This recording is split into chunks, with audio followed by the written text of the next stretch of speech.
Hello नमस्कार friends, आपका एक बार फिर स्वागत है आज की नई वीडियो में। चैप्टर नंबर 6, टॉपिक पृथ्वी के प्रमुख शटल रूप। चलिए फ्रेंड्स, आज की वीडियो शुरू करते हैं बिना टाइम वेस्ट किए। नोट इम्पोर्टेंट, आप जिस मैदान पर खड़े हैं उसमें क्या है, धीरे धीरे गति हो रही है। जिस मैदान पर, जिस ज़मीन पर आप खड़े हैं उसमें क्या है, धीरे धीरे गति हो रही है। पृथ्वी के अंदर लगातार गति होती रहती है। प्रथम या आंतरिक प्रक्रिया के कारण बहुत से स्थान पृथ्वी की सतह कहीं ऊपर उठ जाती है तो कहीं नीचे धंस जाती है। ये किसके कारण होता है? पृथ्वी की आंतरिक क्रिया के कारण होती है, गति के कारण होती है। इस बॉक्स में क्या लिखा है? पहाड़ी वह स्थलीय भाग है जो कि आसपास की भूमि से ऊंचा उठ जाता है। यानी जो आसपास की भूमि से ऊंचा उठ जाता है उसे पहाड़ बोला जाता है। यह आसपास की जमीन है, यह पहाड़ होगा। 600 मीटर से अधिक ऊंची एवं खड़ी ढलान वाली पहाड़ी को पर्वत कहा जाता है। एग्जाम में पूछा जा सकता है कि पर्वत क्या है, कितनी ऊंचाई वाला होना चाहिए। यानी पर्वत बनने के लिए, पर्वत कहलाने के लिए किसी भी धरातल की ऊंचाई 600 मीटर से अधिक होनी चाहिए। 8000 मीटर से अधिक कुछ पर्वतों के नाम बताइए। यहाँ पर पर्वत मैदान पहाड़ दिखाए हैं, देख लीजिए सबसे ऊंचे कौन से हैं? पर्वत हैं और ये पहाड़ी हैं। पर्वत है जो पर्वतों से छोटी क्या होती, पहाड़ी होती हैं। ये घाटी गहरी हैं। ये इधर पठार समतल हैं। मैदान बिल्कुल समतल हरे भरे मैदान हैं। और झीलें, जल संधि, समुद्र, द्वीप,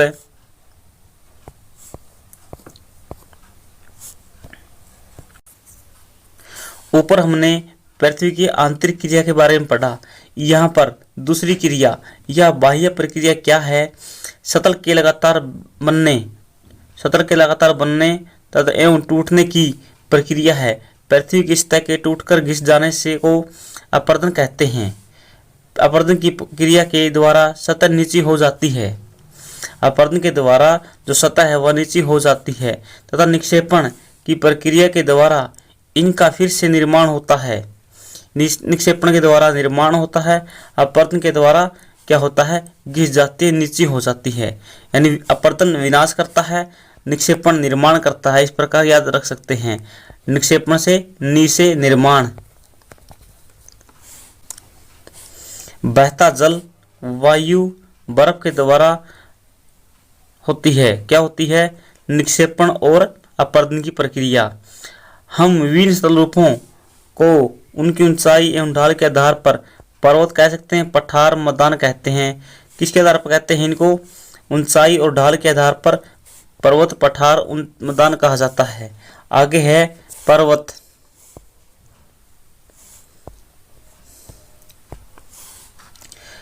पर्वत पृथ्वी की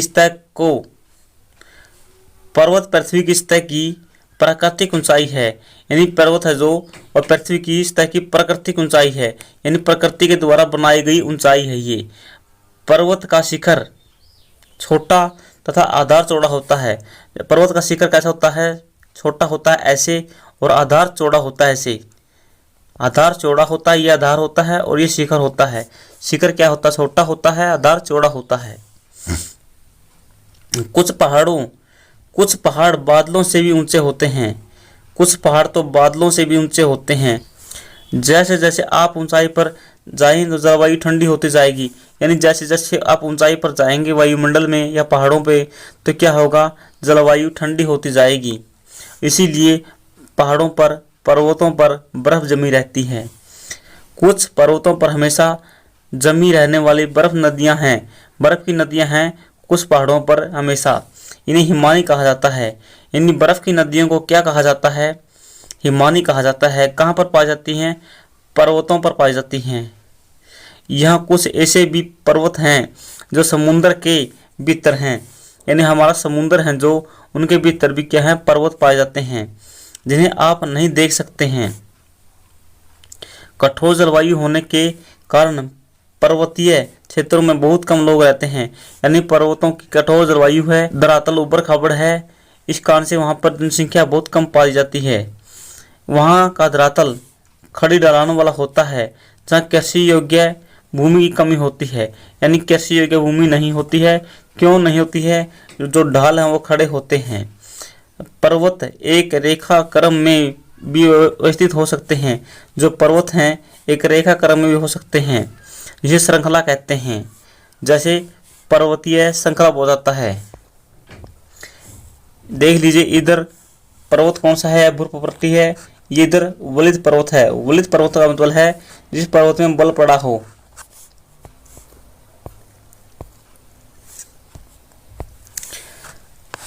पर्वत श्रृंखला कहा जाता है।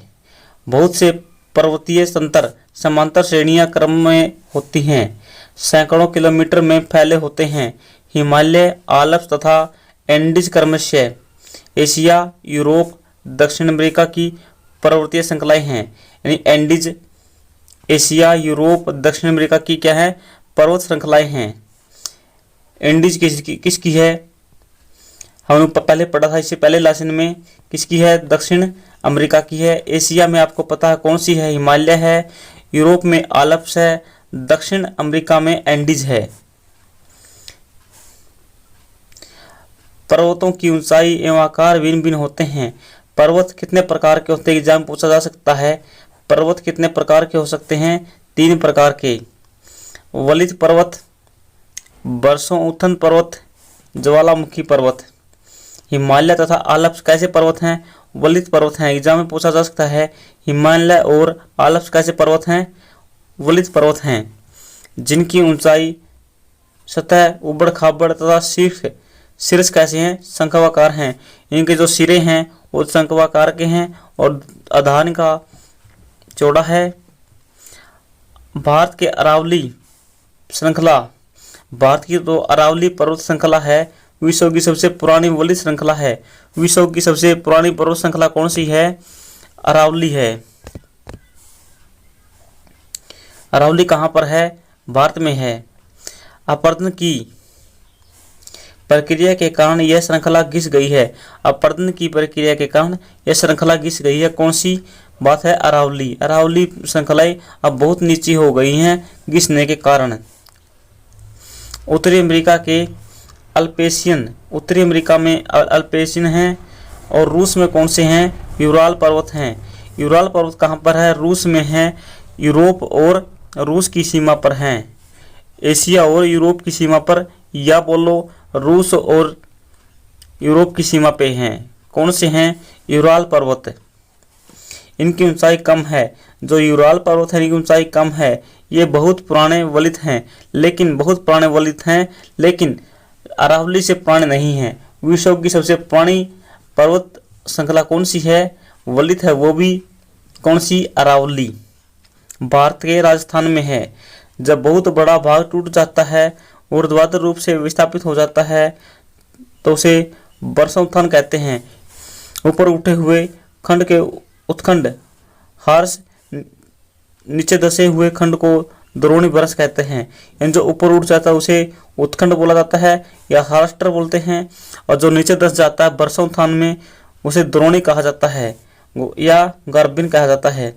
यूरोप की राइन घाटी, यूरोप में एक राइन घाटी है और वासिज पर्वत इस तरह के पर्वत के तंत्र हैं। किस प्रकार के? वर्षोत्थान पर्वत के। वर्षोत्थान पर्वत के उदाहरण कौन से हैं? याद रखेंगे, यूरोप की राइन घाटी और वासिज पर्वत कैसे हैं? वर्षोत्थान है, यानी बरस पड़ने के कारण इन पर्वतों का, इन घाटियों का निर्माण हुआ है। इस पैराग्राफ में क्या लिखा है? प्रशांत महासागर में स्थित मोनाकी पर्वत है। प्रशांत महासागर में कौन सा पर्वत है? मोनाकी पर्वत है।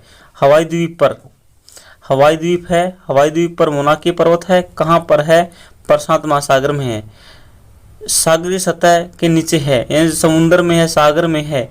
इसकी ऊंचाई 10,205 मीटर है। कितनी है? 10,205 मीटर है ऊंचाई। एवरेस्ट शिखर से भी अधिक है। याद रखेंगे, मोनाकी पर्वत कहाँ पर है? प्रशांत महासागर में है। द्वीप कौन सा है? हवाई द्वीप है, जो थोड़ा ऊपर निकले हुए है, और बाकी समुद्र के नीचे है। 10,205 मीटर ऊंचा पर्वत है। कौन सा है? मोनाकी पर्वत, हवाई द्वीप, प्रशांत महासागर। और इस द्वीप पर किस देश का कब्जा है? अमेरिका का कब्जा है, याद रखेंगे।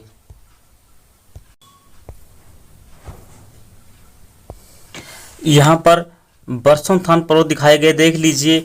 ये जो नीचे धस जाता है जमीन का टुकड़ा, इसे बोला जाता है द्रोणी भ्रंश।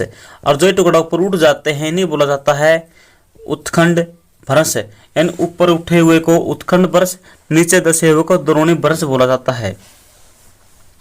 ज्वालामुखी पर्वत ज्वालामुखी क्रियाओं के कारण बनते हैं। अफ्रीका का माउंट किलिमंजारो, जो अफ्रीका में माउंट किलिमंजारो है वो किस प्रकार का पर्वत है? ज्वालामुखी पर्वत है।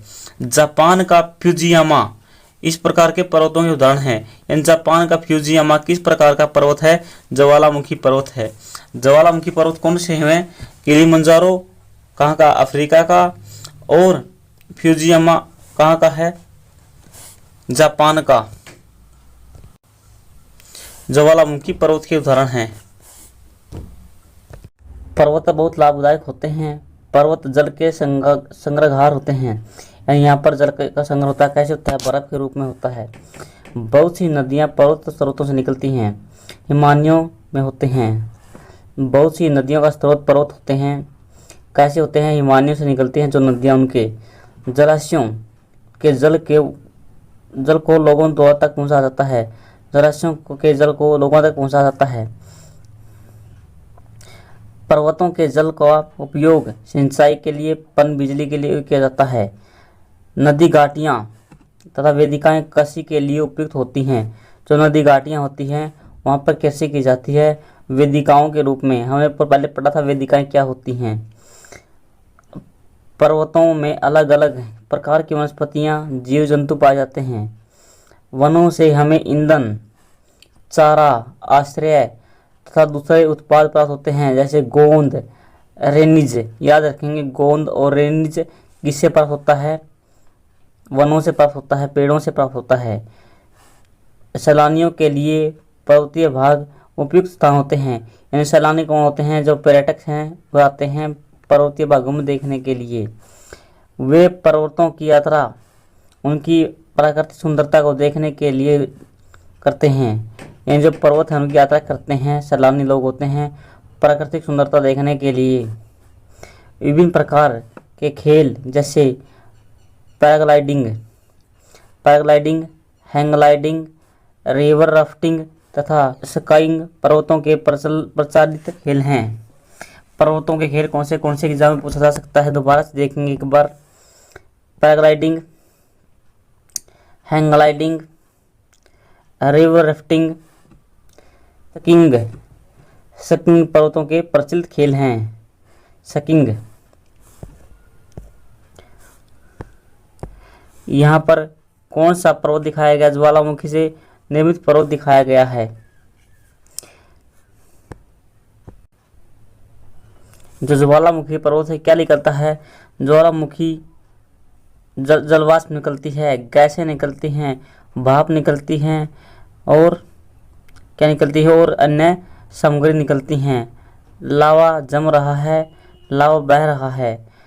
किनारों से निकली पिघली हुई चट्टानें लावा कहलाती हैं। ज्वालामुखी शंकु, यानी जो ज्वालामुखी पर्वत होते हैं वो शंकु आकार के होते हैं। इनका निर्माण किसी राख से लावा के परतों के जमने से होता है। पठार ऊपर उठी हुई एवं सपाट भूमि होती है। ऊपर उठी हुई और सपाट भूमि क्या होती है? पठार होती है। यह आसपास के क्षेत्रों से अधिक उठा हुआ होता है तथा इसकी ऊपरी भाग मेज के समान होता है। मेज की तरह ऊपर से सपाट होते हैं। किसी पठार के एक या एक से अधिक किनारे होते हैं जिनके ढाल खड़े होते हैं। पठारों की ऊंचाई प्राय कुछ सौ मीटर से लेकर हजारों मीटर तक हो सकती है। पठारों की ऊंचाई की बात है ये। पर्वतों की तरह पठार भी नए पुराने हो सकते हैं। भारत में दक्कन पठार पुराने पठारों में से एक है। केनिया, तंजानिया, युगांडा पूर्वी अफ्रीकी पठार हैं। ऑस्ट्रेलिया का पश्चिमी पठार इस प्रकार का उदाहरण है। यानी जो ऑस्ट्रेलिया का पश्चिम पठार है इस प्रकार का उदाहरण है। केन्या, तंजानिया, युगांडा, पूर्वी अफ्रीका पठार पाए जाते हैं।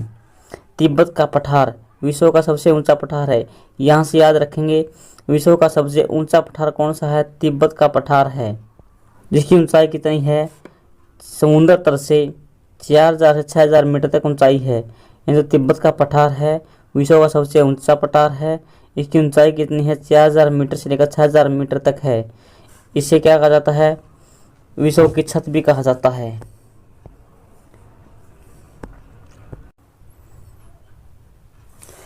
पठार बहुत उपयोगी होते हैं।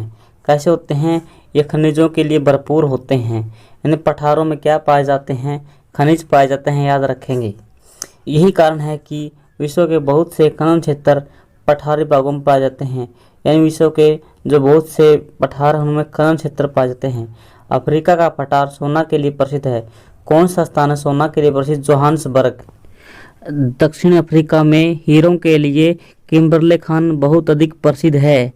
भारत में छोटा नागपुर का पठार है और लोहा के लिए, कोयला के लिए, मैग्नीज के लिए बहुत बड़े भंडार हैं।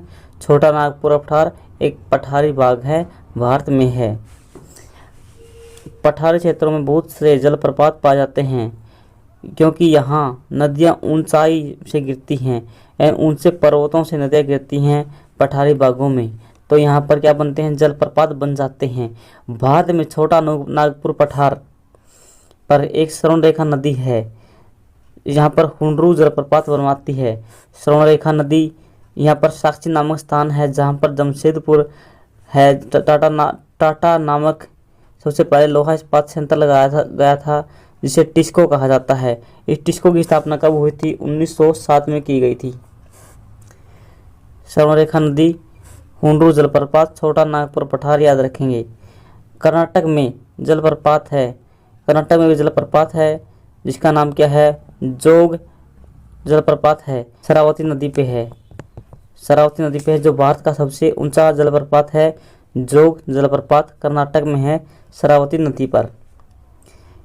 इस प्रकार जलप्रपातों के उदाहरण हैं। लावा पठार में काली मिट्टी पाई जाती है। लावा के पठार में कैसी मिट्टी पाई जाती है? याद रखेंगे, काली मिट्टी पाई जाती है।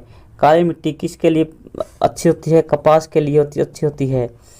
भारत में जो दक्कन का पठार वहाँ पर काली मिट्टी पाई जाती है जो अपने कपास उत्पादन के लिए प्रसिद्ध है, विशेषकर महाराष्ट्र और गुजरात में, जो उपजाऊ होती है, खेती के लिए अच्छी होती है। कई पठारों में रमणीय स्थल, यानी कई पठारों में रमणीय का मतलब है पर्यटन स्थल होते हैं जहाँ पर्यटक आकर्षित होते हैं। आगे है मैदान। मैदान समतल भूभाग के बड़े भाग होते हैं। वे सामान्य माध्यम से 200 मीटर से अधिक ऊंचाई से नहीं होते हैं। यानी जो मैदान है, मैदानों की ऊंचाई कितनी हो सकती है? अधिकतम ऊंचाई 200 मीटर हो सकती है, याद रखेंगे। मैदानों की अधिकतम ऊंचाई कितनी हो सकती है? 200 मीटर हो सकती है। कुछ मैदान काफ़ी समतल होते हैं, कुछ उर्मिल तथा तरंगित होते हैं। यानी कुछ तो उर्मिल होते हैं, कुछ तरंगित होते हैं। तरंगित मतलब गहरे होते हैं, उर्मित मतलब उबड़ खाबड़। अधिकांश मैदान नदियों या सहायक नदियों द्वारा बनाए जाते हैं। मैदानों का निर्माण कौन करता है? नदियाँ करती हैं। नदियाँ पर्वतों के ढालों पर धीरे नीचे की ओर बहती हैं तथा अपरदित करती हैं। वे अपरदित यानी पर्वतों से नदियाँ क्या करती हैं? अपरदन करती हैं। वे अपरदित पदार्थों को अपने साथ लेकर आती हैं। यानी अपरदित पदार्थों को नदियाँ अपने साथ लेकर आती हैं। अपने साथ ढोए जाने वाले पदार्थ जैसे पत्थर, बालू, सिल्ट को घाटियों में निक्षेप कर देती हैं। यानी पत्थर होता है, बालू होता है, सिल्ट होता है, इसको घाटियों में निक्षेपित मतलब जमा कर देती हैं। कौन? नदियाँ। इन्हीं निक्षेपों से मैदानों का निर्माण होता है। सामान्यतः मैदान बहुत अधिक उपजाऊ होते हैं।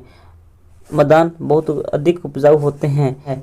यहाँ परिवहन के साधनों का निर्माण करना आसान है, जैसे रेल लाइन, हवाई अड्डे, सड़कें बनाना बिल्कुल आसान है यहाँ पर क्योंकि समतल मैदान है। इसीलिए यह मैदान विश्व के सबसे अधिक जनसंख्या वाले भाग होते हैं। यहाँ मैदानों में विश्व की सबसे अधिक जनसंख्या पाई जाती है। नदियों के द्वारा बनाए गए कुछ बड़े मैदान कहाँ पर है? एशिया और उत्तरी अमेरिका में पाए जाते हैं। एशिया में भारत में गंगा ब्रह्मपुत्र मैदान एशिया में भारत में गंगा ब्रह्मपुत्र मैदान बड़े मैदानों में से एक है और चीन में यांगत्से नदी का मैदान बहुत बड़ा है। चीन में यांगत्से नदी और भारत में कौन सी नदी है? गंगा ब्रह्मपुत्र का मैदान बहुत प्रसिद्ध है। आगे है, मैदान मनुष्यों के रहने के लिए सबसे उपयोगी क्षेत्र होते हैं। यहाँ की जनसंख्या बहुत अधिक होती है क्योंकि मकान बनाने के तथा खेती करने के लिए समतल भूमि की प्रचुरता होती है। उपजाऊ मिट्टी के कारण यहाँ खेती के लिए उपयुक्त होती हैं। भारत में गंगा का मैदान देश में सबसे अधिक जनसंख्या वाला है। भारत में सबसे अधिक जनसंख्या कहाँ पाई जाती है? गंगा के मैदान में पाई जाती है, याद रखेंगे। सतल रूप एवं लोग, सतल रूपों की विभिन्नता के अनुरूप ही मानव विभिन्न प्रकार की जीवन यापन करते हैं। पर्वतीय क्षेत्रों के जीवन कठिन होता है। जो पर्वत क्षेत्र होते हैं वहाँ पर लोग रहते हैं, उनका जीवन कठिन होता है। मैदानी क्षेत्रों का जीवन बिल्कुल आसान होता है, सरल होता है। मैदानों में फसलें,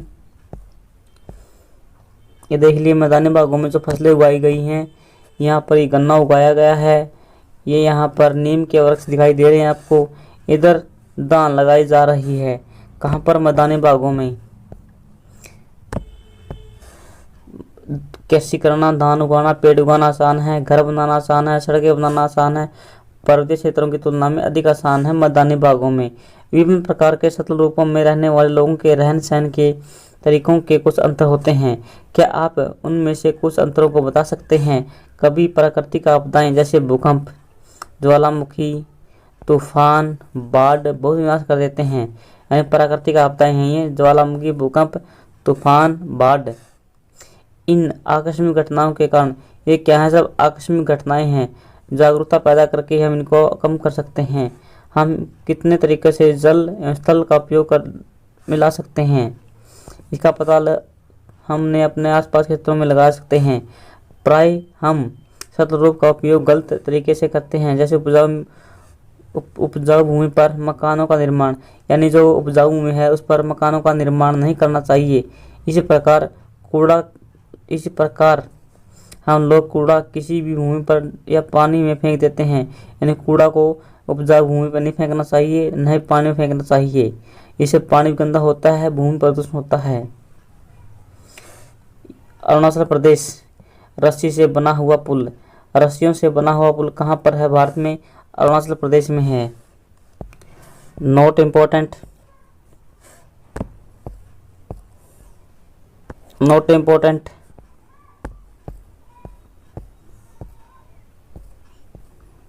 नोट इम्पोर्टेंट। अभ्यास के प्रश्न करते चलिए इस लेसन के हम। पर्वत पठारों से भिन्न हैं, ऊंचाई में भिन्न हैं और ढाल लगभग दोनों का तीव्र होता है। ठीक है, ऊंचाई, पर्वतों की ऊंचाई अधिक होती है, पठारों की ऊंचाई कम होती है। हिमानी कहाँ पाई जाती हैं? पर्वतों में पाई जाती हैं। पठारों में नदियाँ पाई जाती हैं, मैदानों में नदियाँ मिलती हैं। दक्कन पठार कहाँ स्थित हैं? भारत में है। दक्कन का पठार कहाँ स्थित है? भारत में है। यांगत्से नदी कहाँ बहती है? चीन में बहती है। यूरोप की एक महत्वपूर्ण पर्वत श्रृंखला कौन सी है? आल्प्स है। रॉकीज कहाँ है? उत्तरी अमेरिका में है। एंडीज कहाँ है? दक्षिण अमेरिका में है।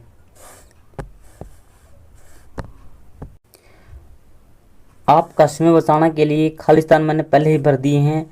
समतल भूमि वाले विस्तर क्षेत्रों को कहते हैं मैदान कहते हैं, जहाँ पर समतल भूमि होती है। हिमालय और आलस पर्वत हमने पढ़े थे ऊपर बिल्कुल। कैसे पर्वत हैं? वलित पर्वत हैं ये। भ्रंश पर्वत अलग होते हैं, वलित अलग होते हैं और ज्वालामुखी पर्वत अलग हैं। यानी पर्वत तीन प्रकार के होते हैं, एक तो वलित होते हैं, एक भ्रंश होते हैं, एक ज्वालामुखी होते हैं। ज्वालामुखी पर्वत दो हैं, एक किलिमंजारो है, एक जापान का फ्यूजियामा है। पर्वतों के क्रम को क्या कहा जाता है? श्रृंखला कहा जाता है। क्षेत्रों में खनिजों की प्रचुरता होती है। पठारों में खनिज बहुत मात्रा में पाए जाते हैं। मैदान क्षेत्र कृषि के लिए सबसे अधिक उत्पादक क्षेत्र होते हैं। ये लेसन यहीं पर समाप्त होता है। आप सभी को जय हिंद, भारत माता की जय। नेक्स्ट वीडियो में फिर मिलते हैं। वीडियो को लाइक करें, चैनल को सब्सक्राइब जरूर करें। आपसे हाथ जोड़ के विनती है।